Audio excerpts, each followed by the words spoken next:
Hello, everyone. Thank you so much for joining. We have a really exciting conversation today. A few weeks ago, I received a press release about a company called Minka. This company is from Colombia, and this press release was announcing an expansion into 8 different countries across Africa. I was really excited to hear that. In the past, we've had a few Latin American companies expand into Africa, and I thought, why not reach out to the team and, ask them, hey, what's your interest in Africa? What is Minka and such? So we have them here for you today. I want to give everyone a little bit of time to join the room. So just bear with us for a few minutes and then we will get started. Thank you so much.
Thank you guys so much. We're excited to have the Minka team here to discuss their story expanding from Latin America into Africa as a financial technology company. So I'm seeing we got the stream going on LinkedIn, we're going on YouTube. We're also recording, so for people who aren't able to make it live, you can check us out. Probably by around 8 p.m. this evening, we'll have a video up on YouTube. We're incredibly excited for this conversation today. Now, real quick, before we get started, I just want to do a quick round of introductions. For those of you who don't know, my name is Andrew Barden. I'm the CEO of the Kenyan Wall Street. We're a business and financial media company based here in Nairobi at the Nairobi Securities Exchange. Alex, would you like to introduce yourself? Yeah, thanks, Andrew. Good to be here. Alex Perko. I work for Minka, based principally in the UK, and I'm responsible for growing the fantastic Minka story away from Latin America to the rest of the world, principally in Africa. Thank you. Dom? Yeah, my name is Domagoj. The short version is Dom. My background is technology. I'm one of the 2 nerds here on this call. And I've been building technology protocols for the last 20 years, and the last 6 I've dedicated to building a payments protocol and Minka as a company that is promoting it. Thank you. And Jorge? Hi, my name is Jorge. I'm from Colombia, currently based in London. I was there from the beginning in the Minka story. I met Dom in 2014 and helped to do the technical sales and designs at the early stage. I'm no longer working at the company, but I'm happy to be here to share that origin story. Yeah, thank you so much. It's a pleasure to absolutely have you guys here today. Now, I think before we get into the conversation too much, I think it's important that we understand what is Minka. So Dom, as the founder and CEO, I think this is the perfect question for you. So what is Minka? Perfect. Minka is a technology company. We are providing tools to product and technology teams to build or integrate payment systems. So you mentioned here that we are a financial services company. We are more a deep fintech, which means that we are actually building the base infrastructure, or as I mentioned, we are providing tools to other teams to actually build or integrate other payments infrastructure. Maybe just to mention, we have been at it for the last 7 years. We started off by actually building a new payments protocol.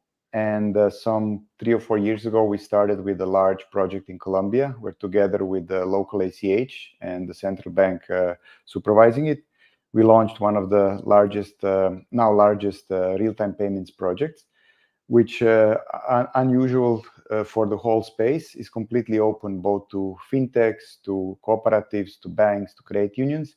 And it is in line with the Minka vision, which is money must flow.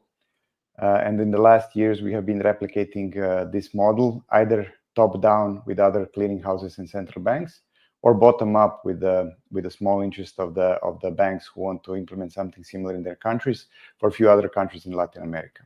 And now, which probably Alex is going to mention more, I think that it's very interesting, the model we have, and we're looking to replicate it in Africa.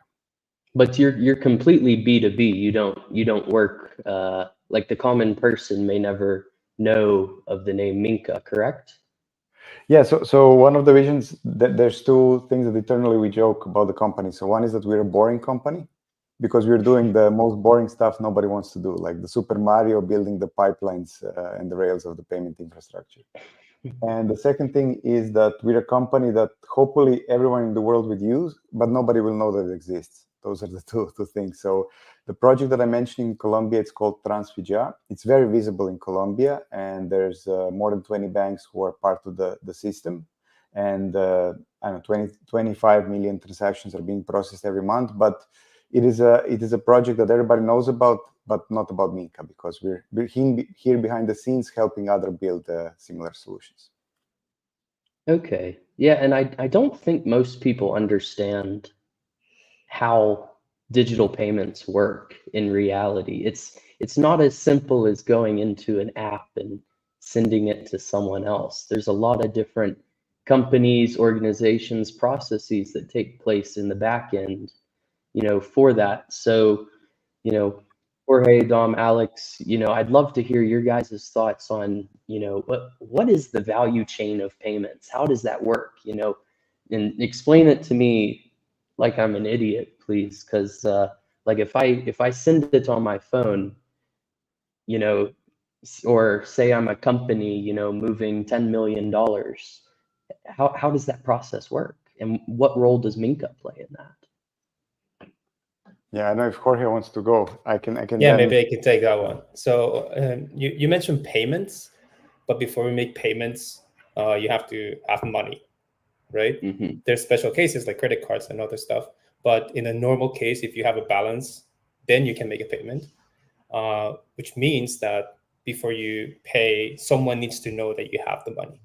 Today, when you have in your phone something saying that you have money, that is a record in a database.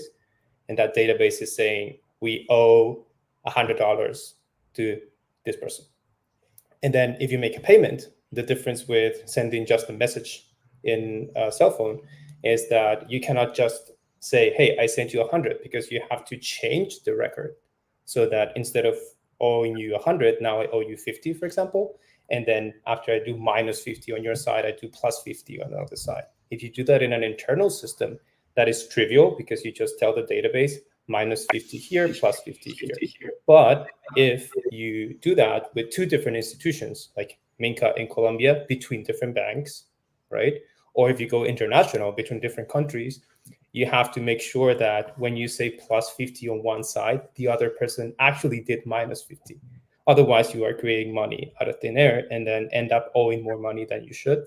So it's not as trivial as sending a message, but that's what Minka wanted to do from the start. Why isn't it as simple as sending an SMS? Okay, that's a really good explanation. So, I mean, what you're telling me is that the role that Minka plays is almost like a shared ledger in a way where, it says, hey, if I subtract 100, shillings here, I got to add 100 shillings elsewhere. Is that correct? Yeah, maybe we can just add here, like one analogy that we're using internally is that the payments infrastructure, which is basically those records that are mentioned, are usually hidden very deep into the infrastructure of for example, of a bank. No? And since that infrastructure was built before a lot of the innovation we had in the last 20 years, it's been protected with layers on top of layers on top of layers, and you end up with an onion. And similar to an onion, the deeper you cut, the more you cry. And this is basically the reality of each financial infrastructure that is available today. So the vision of Minka was like, instead of cutting the onions, try to create a new protocol which would make it more similar to a different example in nature, which is mushrooms. We just have direct connections between all their nodes. And the idea was that we simplify this protocol, and instead of taking 15 layers to get from one company, which could be a merchant, to tell a bank to move their record in a bank, just to try to do it in a more simple and direct way. So this is what we're trying to do, is simplify that infrastructure which has been developing for the last 30 years by implementing a new way to communicate or to express those debts. Okay, so taking the payments ecosystem from an onion to a mushroom, essentially. That's going back to the Super Mario analogy too, yeah. The other analogy probably worth mentioning is it's like it's trying to shape the payment system like the internet was created in a way, so creating a single communication language effectively, where before there were many in the internet, there's only one language now, of course, so we can all communicate with each other on WhatsApp globally.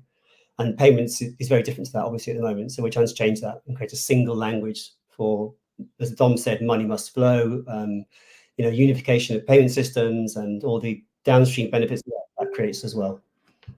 Okay, and Alex, I'm interested. Minka is coming across the Atlantic Ocean from Latin America, moving into Africa. What is the reasoning behind that expansion? When I joined Minka originally a couple of years ago, one of the first things I saw was the similarity, as an outsider to the organization, the similarity between what Minka was doing in Latin America to what could be happening in Africa as well.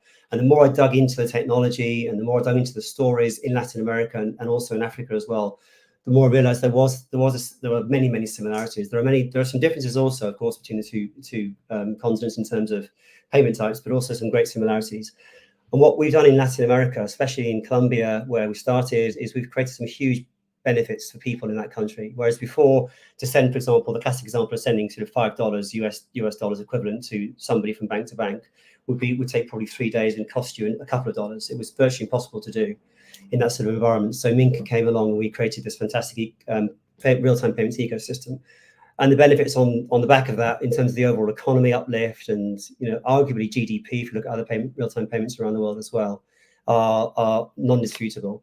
So I saw that. I saw what else Minka is doing in terms of other use cases around Latin America, and I thought there's got to be a way we can replicate that in Africa as well.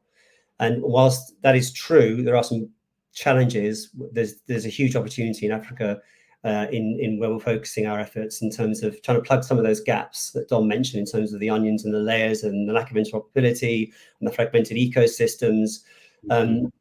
Africa's made huge strides in the last couple of years in terms of real-time payments, but there are still some massive opportunities in gaps, and I think issues that we can solve to help drive things further forward in terms of the overall the vision that Dom mentioned of money must flow.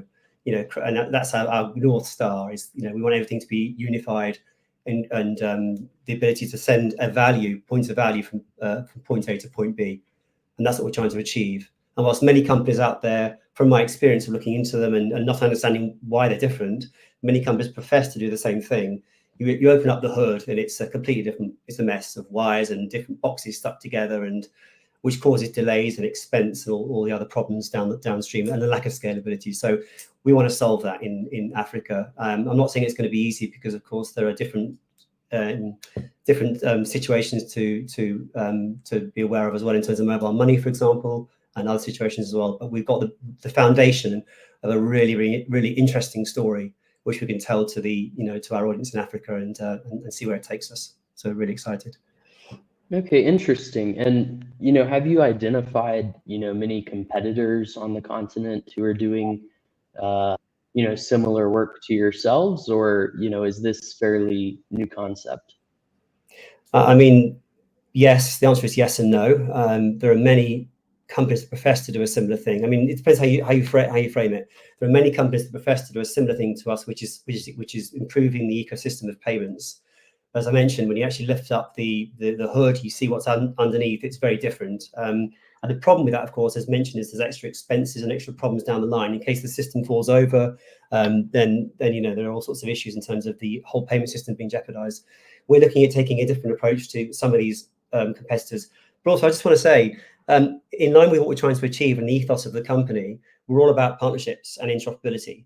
So it'd be wrong to say that these are our competitors. These are companies we look to have conversations with and dialogue to try and uncover what the opportunities might be and the issues they're trying to solve would be, to see whether we can bring our experiences from Latin America, of which there are now many, and those learnings to many parts of Africa, not just East Africa, where the initial focus is, but also places like Nigeria, for example, or maybe Ghana or Southern Africa as well.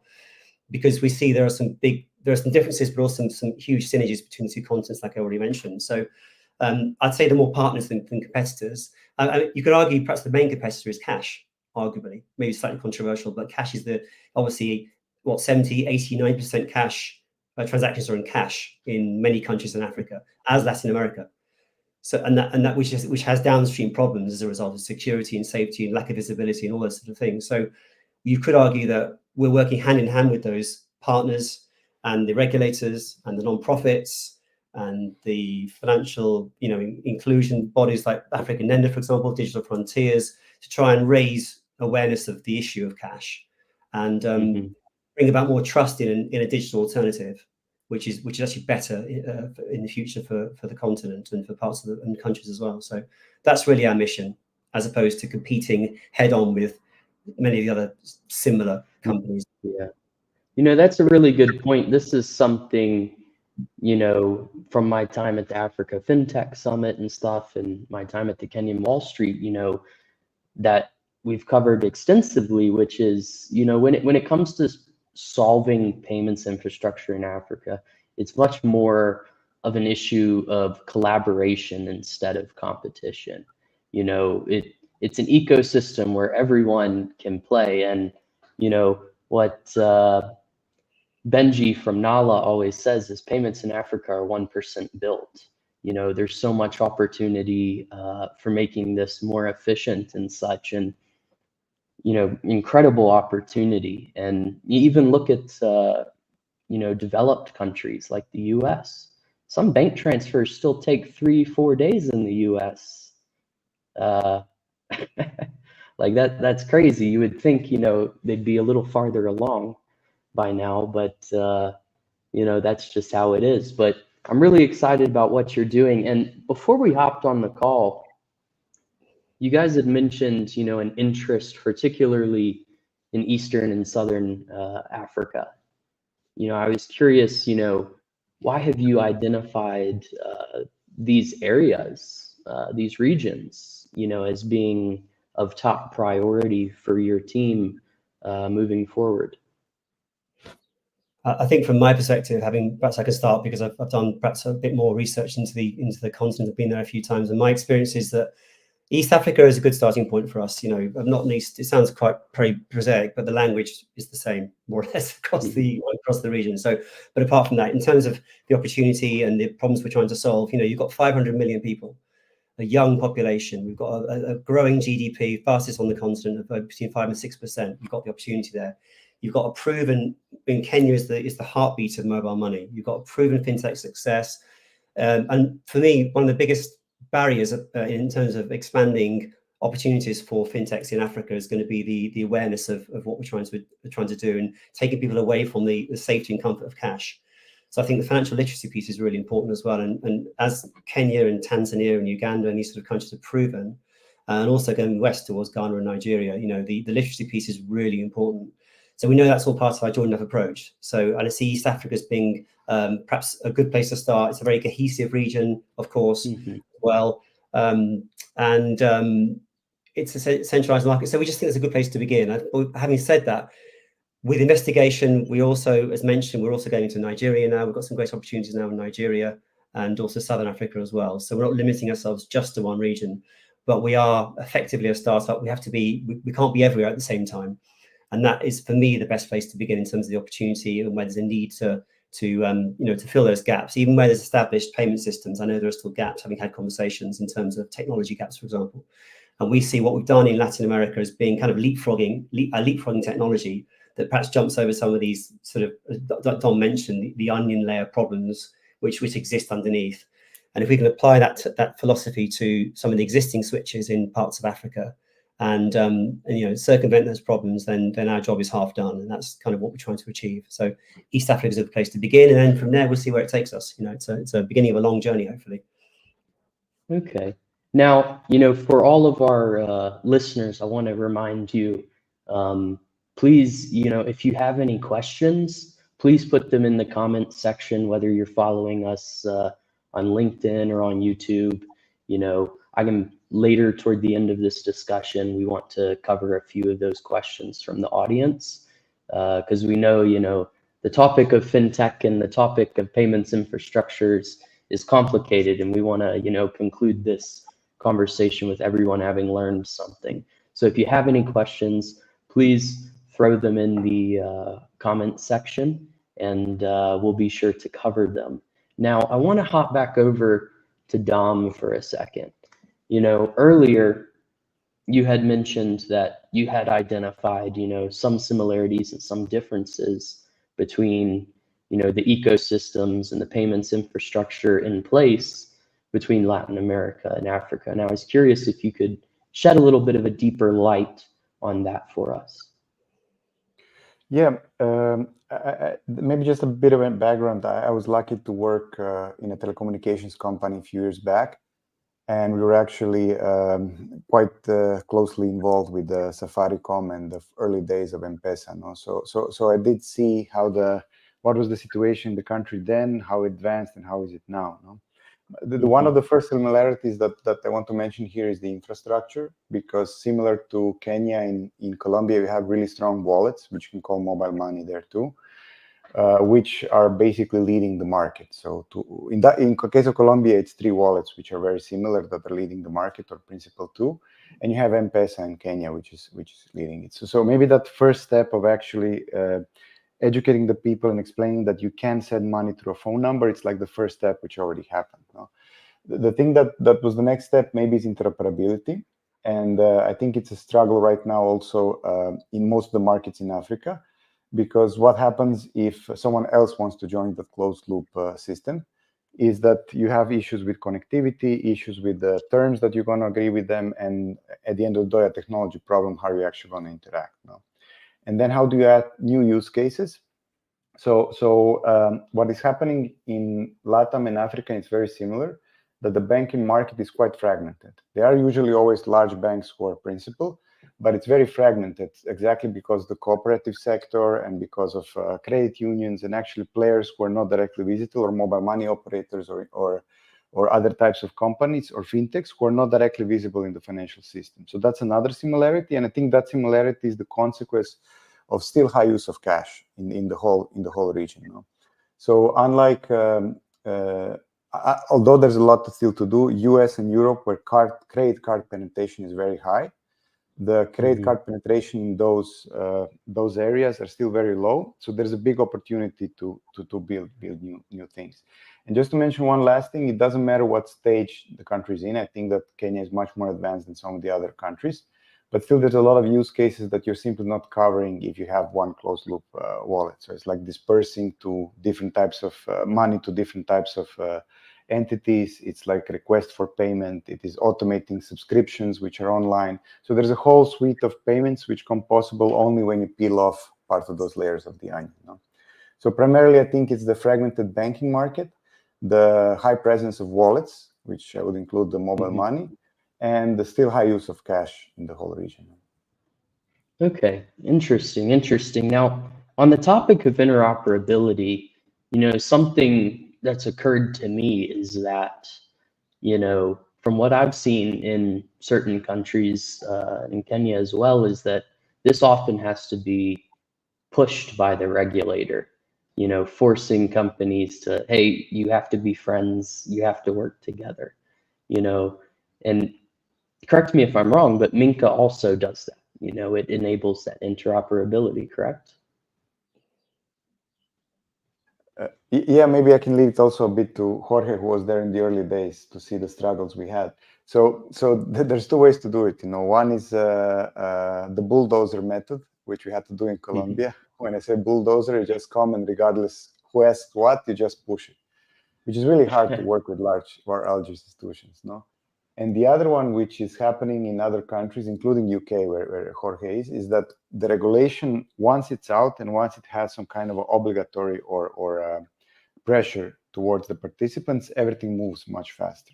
And I think that's coming, that just now happened in some countries in Latin America. And I think that is coming very soon in Africa. There's a few initiatives for either regional interoperability, and there's already some advanced proposals for open banking and interoperability in some of the countries. So you can do it with the bulldozer, but it's really hard and you have to go against a lot of obstacles. And it is much easier if you have regulatory push towards it. And Jorge wants to mention, I mean, you can see the change in the fintech space after the open banking regulation in UK. That's very interesting to maybe mention here. Yeah, definitely. I mean, that first step of the regulator saying you have to do this, you have to talk to each other, as Andrew said, is definitely a key part of the process. But once you have that statement, well, okay, let's talk to each other. How are we going to talk to each other? What are we going to say? Interoperability sounds fancy because it's technical and it's a long word. But if you just boil it down to languages, what are we going to say to each other? How are we going to say it? Which fields are we going to put in that form? Well, it's not a form, it's an API call, but basically, what are we going to say? What are the values and all that stuff? How are we going to express the things that we can say to each other? But that's the technical part. The human part, which was, at least for me, a very interesting part of the process early on in Colombia, was that you, thanks to the regulator, you get a bunch of bankers in the room with a bunch of technology people. And in theory, the technology people are going to tell the bankers how to talk to each other. But if you don't speak the economics language, the bankers' language, you're not going to be able to talk to them in the first place. So I was studying economics at the time because I wanted to understand how economists think, how economists talk. And at least in my case, I was very helpful to be able to say, okay, when you say this, it means this other thing in technology. And then when technology people wanted to tell something to the bankers, okay, if instead of saying, oh, you have to create a protocol for doing this and that, well, you would translate that into economics language. And one of the stories that I remember specifically was one of the bankers, when we showed them this whole notion of, okay, money is a promise to pay. And they probably knew that, but we were just trying to get a common language and understanding, because we're talking about co-creation back then. We didn't want to impose a solution onto any banks. We wanted them to discover the solution on their own and slowly steer the process towards what we thought was the way to do it. Dom and I have been talking for 2-3 years already. Okay, this is the way to go. You cannot impose it on the bankers, right? You have to let them discover it, understand what's the language that they use. And then the story that I was going to share is that when you're keeping track of debts between different databases, between different banks, you're saying minus here, plus there, right? And you can draw diagrams with a horizontal line, and then one goes to negative territory, one goes to positive territory, right? And that's how we were selling the idea. You don't have to use batch processing of files every 4 hours, 5 days a week. Instead, you can do it in real time, and we will draw those lines. And then that banker took the diagram, flipped it 90 degrees, and she was like, oh, those are T diagrams, T accounts. And then from that point, we just clicked, oh, this is what we're doing. You're just going to help us do it in real time. So that helps a lot.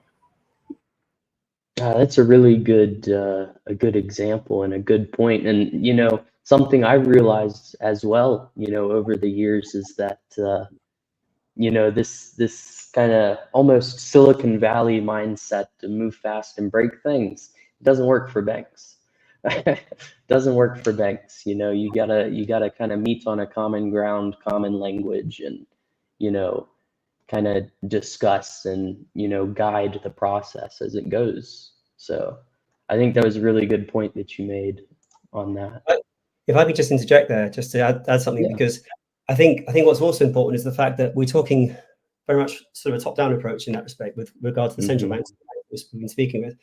But from all our experiences, actually, from working in Latin America and mine now in Africa, I think all that's irrelevant if you don't go from the bottom up as well, and you don't understand what the true problem is that you're trying to solve. For example, which sounds facile, but you think about it, it's money is one of the most emotive subjects in the world, and people will stick to no matter what, because it's trustworthy. It's deemed to be safe in their eyes. They know what money is. Everyone knows what money is since the dawn of time, thousands of years ago, effectively, as a bearer instrument. So people like that. And if it's taken out of their hands, for example, with the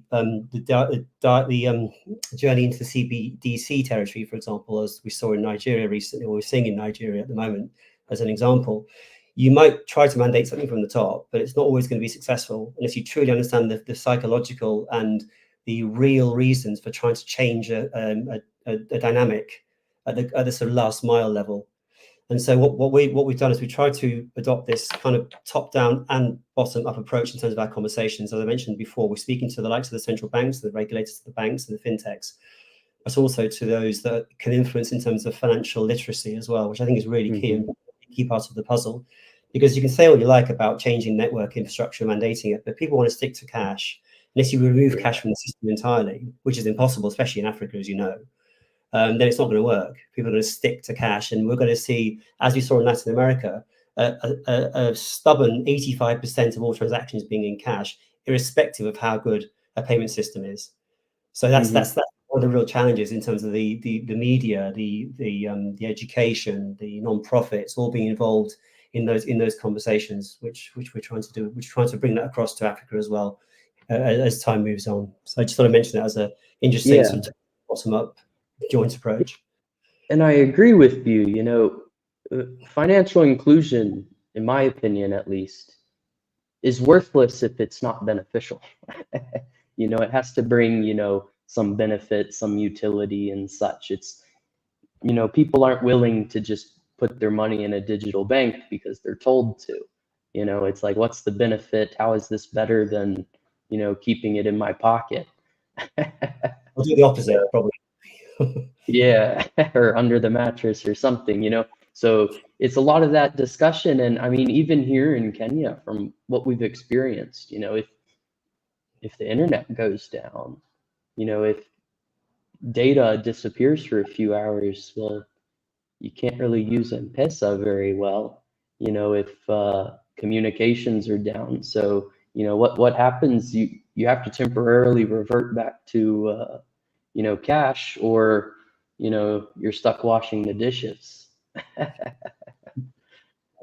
Now, I want to jump back to Jorge for a minute, because, you know, I'm not technically inclined. I'm much more of a, you know, a business operations kind of guy. But I'm interested, you know, in kind of the tech stack and the model that you've built. Now, I've been told that, you know, this is designed to be highly scalable, you know, works within, you know, virtually any regulatory framework and such. What is kind of like the founding philosophy behind, you know, Minka's underlying tech stack? Well, we've covered some of it already in terms of what money is. We defined it as an IOU, a promise to pay. We use some of the theory by an economist called Perry Merling in the US to have an understanding of what we were doing. But that was on the theoretical side. On the technical side, we were very influenced by some of the cryptocurrency principles of don't trust, verify, so digital signatures. But we also wanted to make it compatible with the web. So normally when you want to connect to a bank or any other big institution, you have to, establish a VPN and dedicated connection. And that's part of what Dom alluded to, like the connectivity itself is a struggle.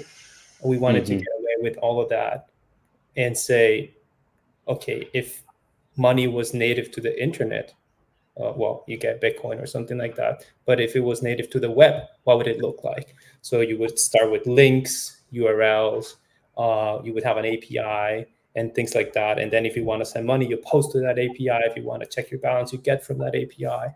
I know you said not that technical, but it's like going to a website and saying, I want to see something, and then you specify the direction. And from that point of view, trying to make it compatible with the web, we simplified things, and then we didn't want to do anything like VPN or dedicated connections, and all the way of expressing and addressing things. Because when you talk about a bank account or a wallet, well, you're talking about someone's account, But when you want to make payments, you have to say, okay, I'm going to move it from here to here. We don't notice, but it's kind of a metaphor, right? It's like traveling from one place to another. It's like going to one place, putting some stuff in a box, in this case, money, and then take it somewhere else. How do you get to that place if you don't have an address? And even if you get there, how do you take it somewhere else if you don't have the destination address? So there's a lot of parallels with shipping physical packages and things like that. In the case of the web, like similarly, you talk about addresses. You cannot go to a website if you don't know the address. And then if you want to copy a page from one address website to another, well, you have to know the URLs of both of those places. So we borrow a lot of principles like that. And as I said, from the cryptocurrency side, why did we go with digital signatures? Because it's a separate way of securing the messages. So I remember Dom saying early on, we want to secure the message, not the channel. Securing the channel was having a dedicated connection, but that was too complicated, too expensive. The more nodes you add to the system, the more connection you have to add, versus just secure the message. And as long as you can say, this is coming from bank A or bank B or this cooperative or this entity, as long as you can say that the message is secure, then we could deal with all of that. And part of the proposition back then precisely was, look, we're not going to hold the money. The money is still in your bank. We're just going to coordinate the debt clearing process.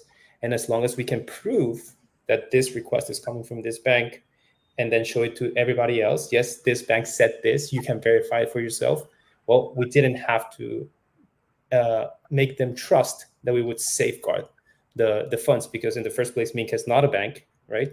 The interoperability and the scalability that you asked me about is partly technical and partly regulatory. On the regulatory side, the more licenses you need, the slower you're gonna go, right? And part of the idea was like, let's not get into that territory. Like Stripe is not a bank. It's processing messages from different people. And that is one of the advantages. Besides the technical stack that I kind of alluded to, a big part is Minka didn't want to get into the license business.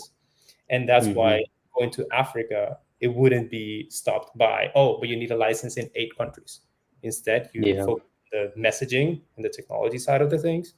And then as long as you convince different participants that, yeah, this is a nice language to express payments and debts and all the financial operations between each other, they can continue to be banks and hold their own licenses. And Minka would do the technical side of interoperability and scalability. Okay. And how does your team, one of the biggest issues people have with fintech, financial technology, is, this belief that it can easily be hacked, that someone can go in at night on their laptop, from anywhere in the world, and can take your money. What is your message? And this is, open to any of you to answer. What is your message to people who believe that, and ensuring that, your messages are secure? Because, correct me if I'm wrong, but it's almost like you operate as a WhatsApp between ledgers, where you say, hey, add this, subtract this, between banks, essentially. I think that's a pretty good analogy, right? Yeah, maybe I would leave it to Jorge to go into technical details, but maybe just the story from the early days when we were building up the system in Colombia. So we were trying to do the co-creation, and there was more than like 10 or 15 banks in the table. And in one moment, I mentioned 2 words which are very, very sensitive now. One is I said that it's as easy as, like Jorge said, like you publish your website on the web, and all the money will be published on the web.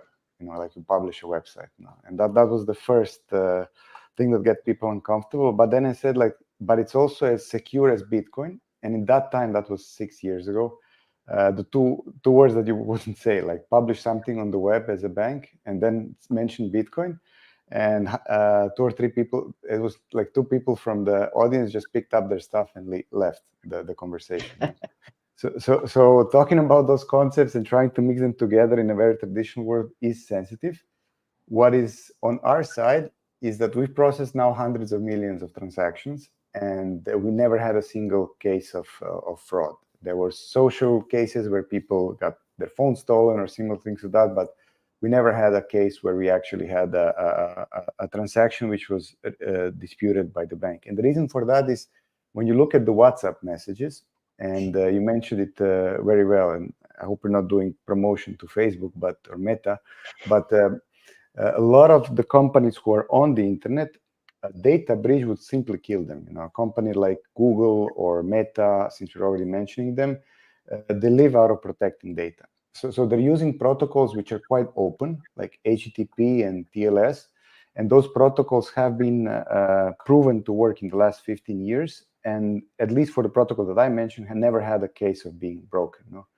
While talking about the banking infrastructure, you have a lot of cases of having Swift messaging or an aggregator broken.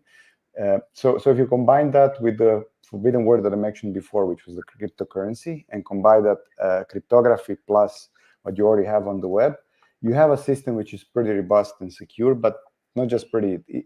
Until now, it hasn't been hacked or broken, which is not something you can say for the traditional financial system.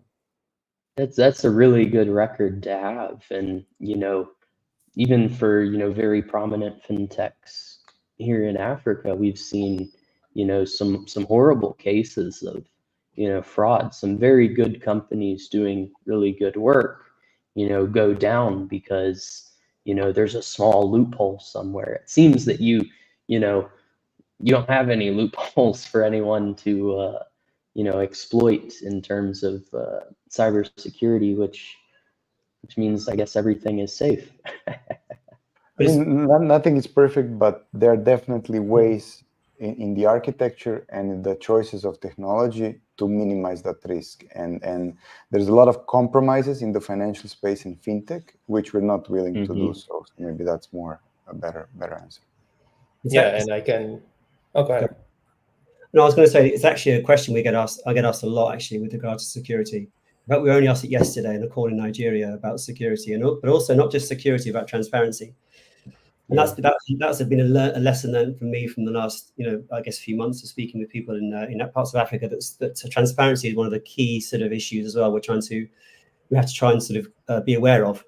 And so, of course, what we spoke about in terms of our technology, we have this the ability to have a very auditable process with the blockchain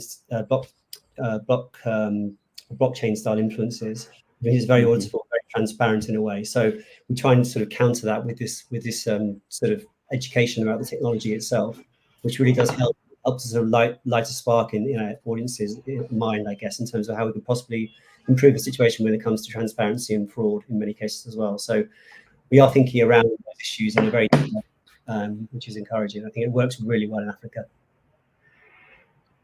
Yeah, one last thing to say that on security, as Dom mentioned, no model is perfect. But what we did early on was to choose between two big security approaches, security models. The most common one is what Dom mentioned, like you have a pool of data that you don't want the outer world see.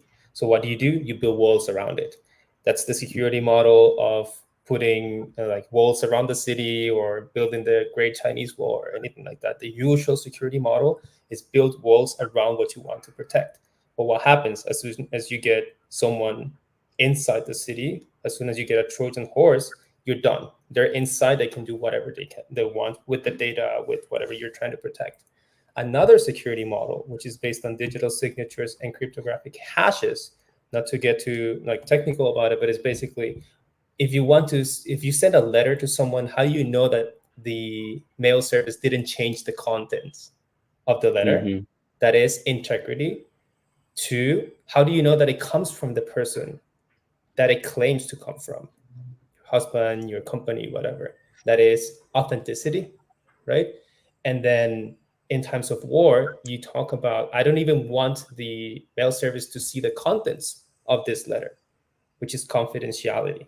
When we talk about encryption, which is the most popular or common in the media way of talking about cryptography, is scrambling the contents, right? Confidentiality. I don't want anyone to see the contents. In our case, because we were doing a ledger to serve as a bridge between different companies. Well, we needed to see the data, and other banks needed to see the data, right? So no talk about confidentiality. But we did want to talk about integrity. Yes, if a bank sends me a message that says move 100, we shouldn't be able to add a 0 and say move 1,000, right? So that was the first promise. We will not be able to change the contents of the messages that you send to us. And second, so that we know that it's coming from a specific entity, and they in the future don't say, oh no, I didn't say that. I didn't ask you to move 1,000, right? Even if we don't change the contents, we needed to know about the authenticity of the messages. And by combining those two, you shift the security model from trying to build walls around the city to, yeah, I mean, if you want to get in. You can do whatever you want with the books. You can write down, you can scratch them. You can try to change the 100 for 1,000 to give yourself more money, but we will notice. And of course, you need backups to restore the original data and whatnot. But initially, we wouldn't obsess about the walls. Instead, yes, we're building on the web. We still want to use HTTPS and encrypt the data in during the calls. But once it gets to our system, if we get attacked, that was the premise. We're not security experts, so we're designing so that when we eventually get attacked, if they change the numbers, we will notice, and then they cannot give themselves more money or take it out. So I just wanted to mention that difference. One is building walls around cities, which is securing the channel, and the other one is securing the data so that everyone can know where it comes from, and then it was not altered in any way. Okay, that's a really interesting point, that you bring up. And I like that analogy. I honestly have not heard that before. The walls versus what you could call, I guess, security cameras. Yeah, perfect. But yeah, I do want to change topic a little bit from the technical side, because I'm gonna get out of my depth if I go too deep into those questions. But I want to pop back over to Alex for a second. It seems that your customers, essentially Minka's customers, are banks, maybe fintechs, telecom companies, clearing houses, maybe even central banks. One, is that understanding correct? And then two, how do you engage in those conversations? Take, for example, say someone, from a bank is listening, here today and is saying, hey, we want to speak and find out more. How do you typically engage with banks and other ecosystem players, to have these discussions? Yeah, I mean, I think as a sort of a business development commercial guy and not a technical guy, I think my first port of call is always to go to the mode of discovery and find out really what they're interested in finding out about in terms of the potential partnership. Because, as you rightly say, we have a number of different avenues we can explore with different stakeholders, whether it's central banks, whether it's clearinghouses, whether it's as you said, banks or SACCOs or fintechs, aggregators. And these are all organizations we work with in Latin America, all of those. The only caveat I would say is probably that Colombia is well established compared to other parts of the world for Minka. So once we have the system established in Colombia, we then have the ability to add to it, like, different use cases, and add the value of the system truly comes into its own after we've established the first rail, or we've helped to improve a rail that exists in a separate country, because we can then add different use cases to it. So once we're in the situation where we've done that, we can then start talking to the likes of the fintechs and the aggregators. Having said that, majority of my conversations so far are with central banks, the regulators, the non-profits, and also the commercial banks in Africa so far. Why? Because, as mentioned, we have two principal use cases. It's building real-time clearing rails in country, and it's also allowing those rails to become interoperable with other banks or other organizations to join that rail as well. So as a result of that, we've also had conversations with quite a few of the large banks in Africa as well. The technology stack is also something that they can utilize in terms of, our approach to moving value is very appropriate for a bank's core ledger activities, for example, as well. So those kind of conversations, kind of not top down, but sort of in the middle somewhere with the commercial banks, are also conversations I'll be having as well at the moment. And as far as fintechs are concerned, we also are speaking to quite a few of the existing real-time or nearly real-time payment switches across Africa as well. Because as mentioned at the top of the call, whilst Africa has progressed enormously in the last 2 or 3 years, there are still gaps, even in established countries, call it established or progressed countries, where, for example, the cost of sending or settling a value is still too high, or it takes too long. So that omits certain use cases like merchant payments, for example, from being very easily integrated into the existing switch, as an example, or bulk payments. So those are the kind of, those are the kind of problems that banks and clearinghouses and switch companies, fintechs, are still facing in Africa.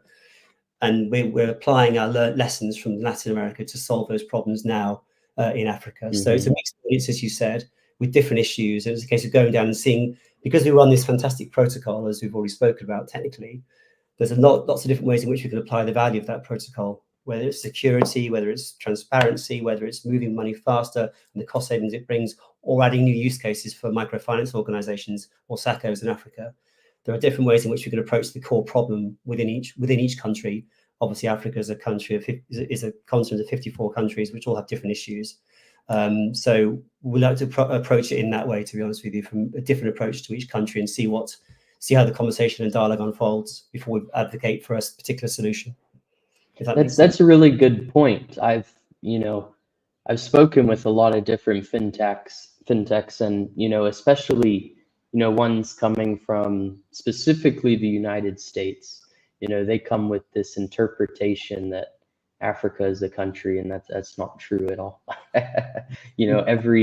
Every country has a very different ecosystem, works very differently, and such. So that's a really good point to bring up. And I'm curious, Alex, what has the reception been like so far to organizations you've spoken with? After you've spoken with them, what do they say? Well, I think once they understand why we're a bit different, then that really opens up the interest and of what we're trying to do. Because, like I mentioned at the beginning of the call, and I was guilty of this, all those years ago when I joined Minka. It seems as though what we're doing is quite prosaic to some, you might say, because we're just moving money from point A to point B. When you actually start to understand the problems and the difficulties and the complexities of moving money, and the ways that different companies are trying to solve that problem by putting sticky tape over the problem and covering it up, and it works for a couple of years, so it'll do. When you realize that's happening all over the world, you realize there's a huge opportunity. So I think the reception has been really of interest. And we're gaining more and more interest now as we sort of progress deeper into Africa in terms of the publicity, and these kind of events really help us as well, because it allows us to explain the story as Jorge and Dom have done so well, in terms of the founder story, which I think is a really important story as well. It's kind of in my mind, it's a David versus Goliath story. How we won the first business was a David versus Goliath story, because it was an incredible piece of, you might say, luck or skill or judgment or all of the above to win the first bit of business. But it worked, and since then we've gone from strength to strength in Colombia and other parts of Latin America as well. And it's a story that's worth telling, to be honest. It's not a mundane Me Too company that's just sticking existing legacy tech together to produce a result. It's solving a much deeper problem, and that's why I'm so keen about having these conversations in Africa, especially when it comes to the bottom-up approach and of financial literacy, because I think we can solve an awful lot of many more problems in the long term by having that approach, as well as speaking to the central banks and to the regulators as well. Okay, interesting. And I probably should have asked this earlier. Do you do this for cross-border as well? So Minka is the technology provider. So we would not be operating a cross-border, but there are many companies who are using it for exactly that purpose. I can mention one fintech called Supra, which is doing cross-border B2B payments. So all of those ledgers, interoperability, I see there's a question also on the comments related to that. So they have been using our technology to simplify the whole process of actually transferring money, and the whole, the level of complexity for Onion, when I mentioned to Onions, goes exponential when you actually go to cross-border payments. So Minka will not enable a service to say, like, look, this is powered by Minka, and now send money from I don't know, Kenya to Uganda. But the idea is that we are the technology behind it, providing it. And Supra is one company I mentioned, which actually does that, uses our technology and enables B2B cross-border payments for small and medium companies in the region. Interesting, interesting. Now, I do want to remind the audience we're getting ready to do Q&A. So if you have any questions, please send them through. If you send them on the comment section on YouTube, on LinkedIn, we'll see it on our end, and we'd be happy to call it out. There was someone who had a question about cross-border exchange risk. I think our previous, what we just said, helped answer that.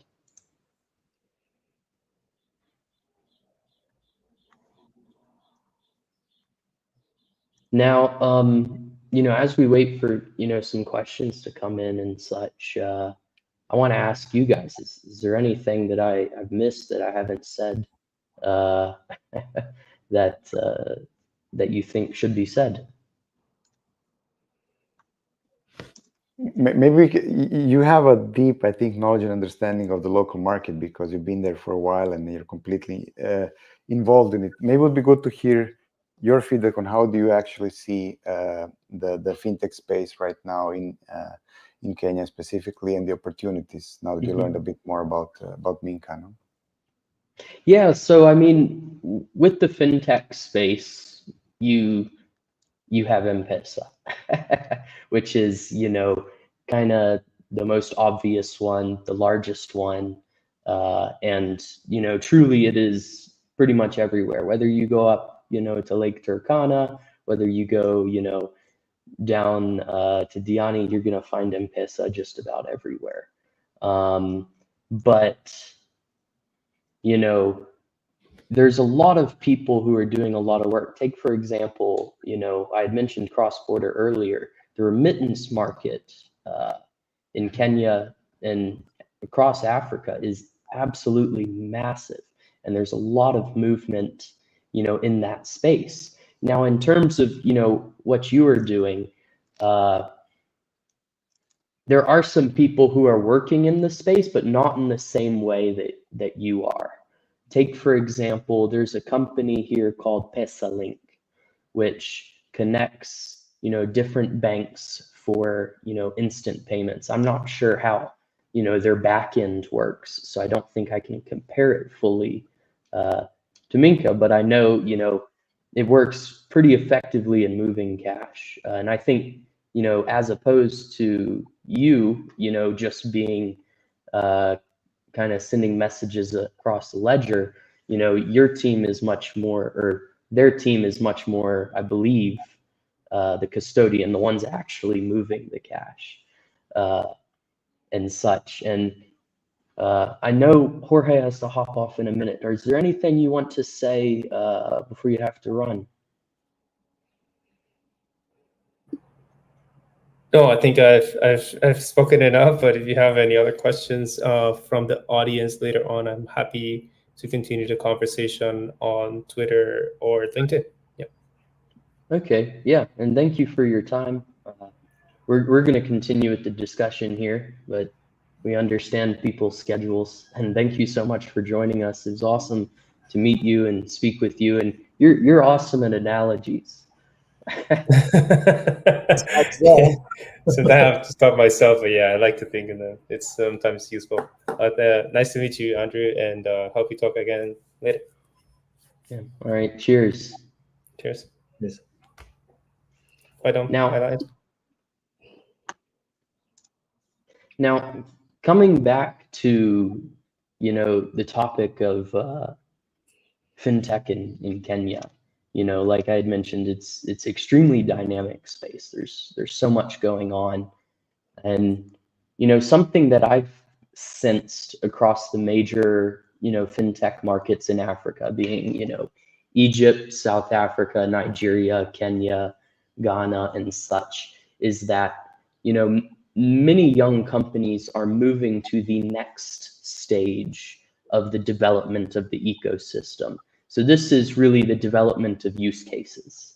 You know, take, for example, you're starting to see a lot of insurance tech companies pop up, buy now, pay later companies, and so forth, as opposed to, you know, a few years ago where it was a lot deeper into, you know, most of the companies you would see are doing card issuance, payments, you know, infrastructure and such.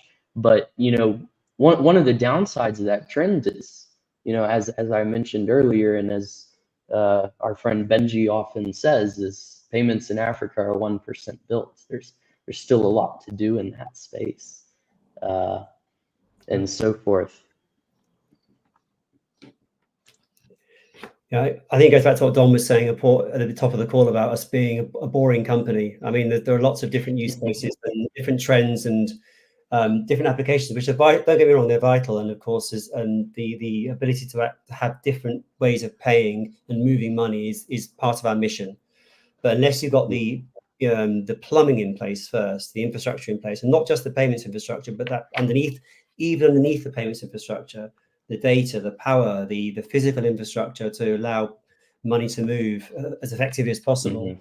And all these, you know, buy now, pay later and other sort of applications are going to be pretty much, you know, used by a small percentage of the population. And cash is going to remain as the biggest instrument for exchanging value. So I think unless I think our approach of, to call it the last mile or bottom up approach of fixing the infrastructure in the first place, or coordinating with other partners in Africa to fix the infrastructure on a country or a regional basis, because any broader than that would be probably impossible. Then I think that's the right approach, because on the basis of that plumbing being built, and then you get those network effects which expand from there, and the growth of the economy, the improvement of, well, perhaps GDP is the wrong sort of metric, but anyway, GDP improves typically, as was shown in India and Brazil with PIX and various other places, Singapore. Only that can happen once you've got that the base layer fixed. Otherwise, you just simply, as mentioned, patching things up. You're still in the old sort of way of working of, you know, pre-internet, pre-Bitcoin, pre you know, this kind of new technology. And you haven't got the ability to scale effectively for all these other new cases, which will come around surely in the next sort of couple of years as well. So we're allowing for that sort of to supercharge that future of payments, if you will. Yeah, maybe just we don't have to wait for that, you know. So the thing is that we mentioned this top down, bottom up, but you know, there's a good case that Sasha mentioned, that it's, you know, Singapore, India, Brazil, and Colombia where we're working. You can see that the first problem is P2P. Let's say that M-Pesa solved that for Kenya. So to have the P2P, you're used to sending money between phone numbers. No, the next step, okay, now we have possibility. What is the next step? Like, how do we actually use it to pay, which is like person to a merchant? How do we actually use it as a payment method? Then after that comes the how do I actually distribute the payments, which is, for example, payment aggregators. How do I pay other, disperse large amounts of payments?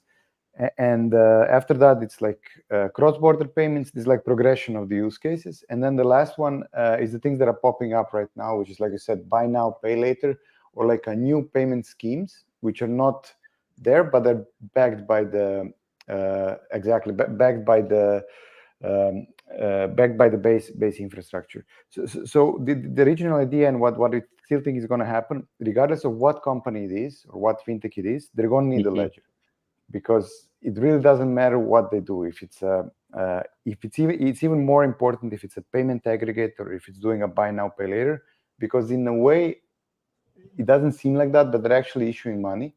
So buy now, pay later issues the credit to actually a person, and they're issuing money. They're converting themselves all of a sudden into a small clearinghouse without even knowing. So a small startup with 3 people all of a sudden now has all the problems that I don't know, a big company has.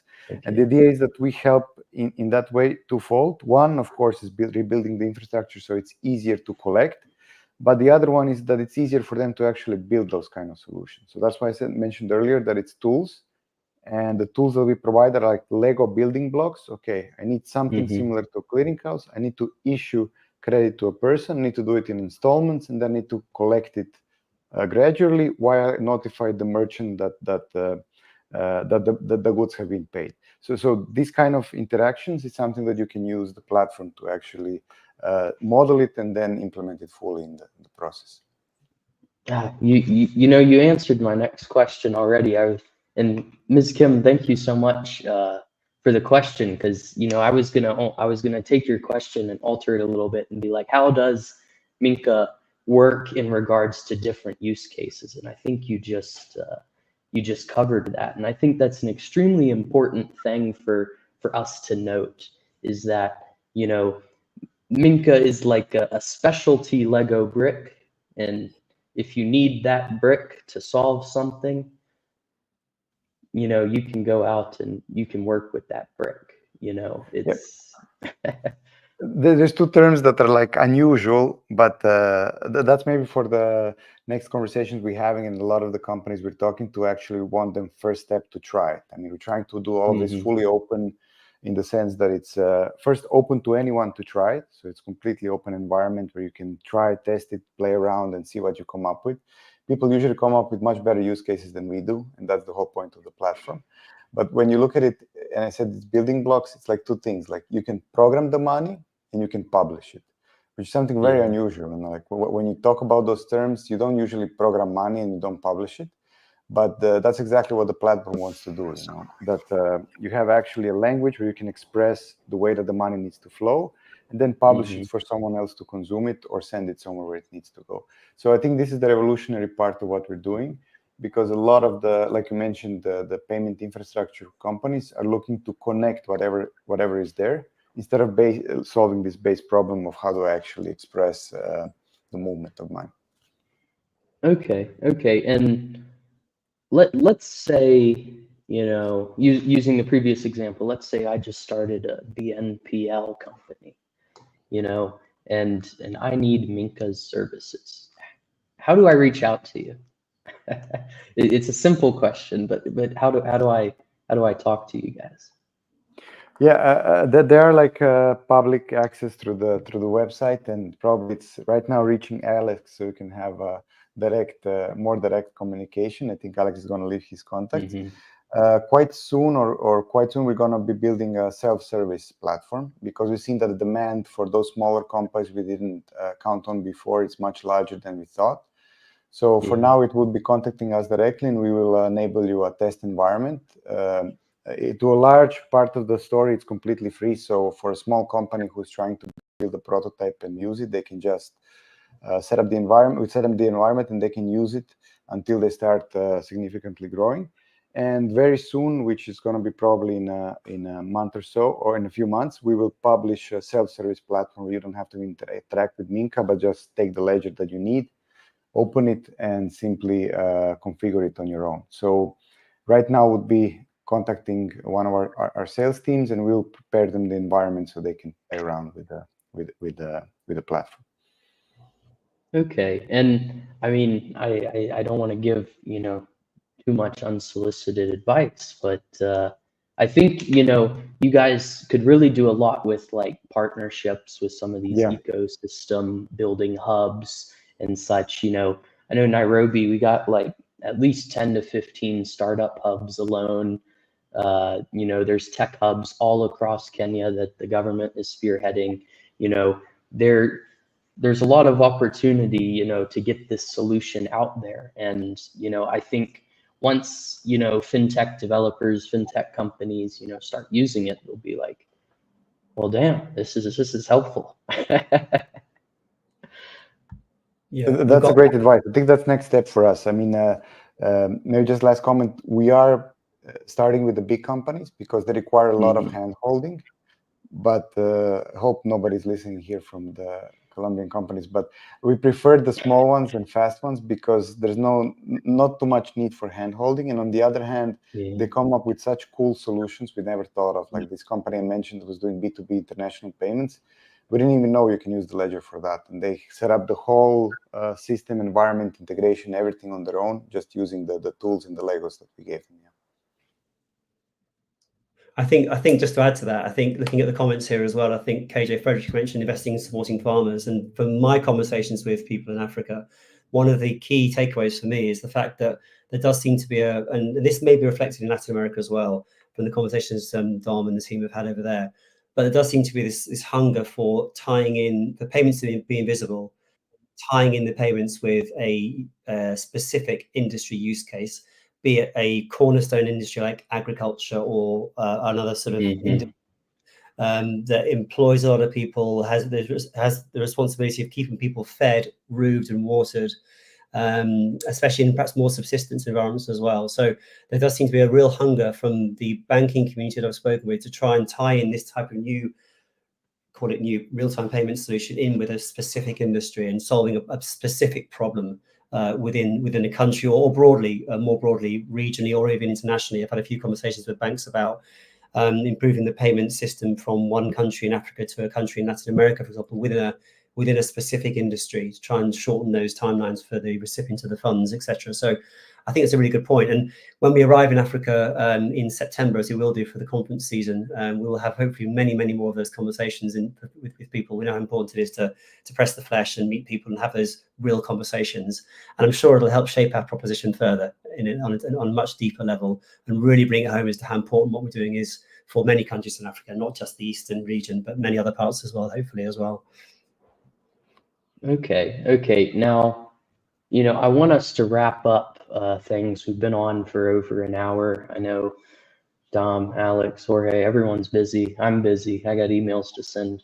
But I wanted to ask you, and forgive me if this is the hardest question of the day, but if I forget everything we have talked about the last hour and 11 minutes, what's the one takeaway I should not forget from this conversation? Dom, go. Yeah, I would say Alex is more eloquent than me, so I would leave it to him. Yeah. No, I was going to say, Dom, your analogy of mushrooms and onions is probably the best one of today, I think. Plus the castle, the moat that Jorge mentioned, the analogy of the walls, the castle walls, was also a very good analogy from my perspective as well. So, yeah, from my side, that was the thing. If you remember about cutting the onions and making you cry, as opposed to linking mushrooms, then our job's done. Okay, so yeah, the what you were saying, in summary for our audience, if you recall, the payments ecosystem is like an onion. Each time you peel back a layer, you cry, it hurts, it's horrible, and I God bless anyone who works in the fintech dev side of things, but looking at Jorge, but Minka turns this complicated, layered ecosystem of payments, into an interconnected web, like mushrooms. Mushrooms connect with each other. If you don't know, mushrooms connect under the soil and such with each other. You can see 100 mushrooms, but they're actually just one, ecosystem, one plant and such. And, also going back to the previous, comment of, how does Minka address cybersecurity? It's, much more of like a very public security camera as opposed to, walls around everything. I think, did I get that correct? So if I remember that, I'm good.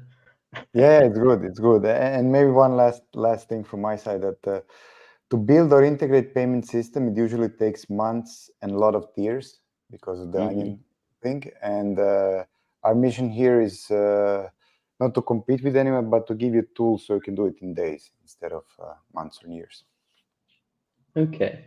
Well, Dom, Alex, Jorge, thank you guys so much for your time today. I learned a lot about what Minka does. I learned a lot about how payments work and such. And I think our audience has also found this interesting. And if you weren't able to see the full thing live, we should have this up on YouTube in the next coming hours. So be on a lookout at the Kenyan Wall Street YouTube. But Alex, Jorge, Dom, thank you so much for your time. Pleasure connecting and discussing this, and best of luck with your expansion into the continent. Thank you, Andrew. Thank you very much for the invite. Yeah. Thanks, Andrew. It was fun. Yes. All right. Cheers. Bye. Thank you. Bye.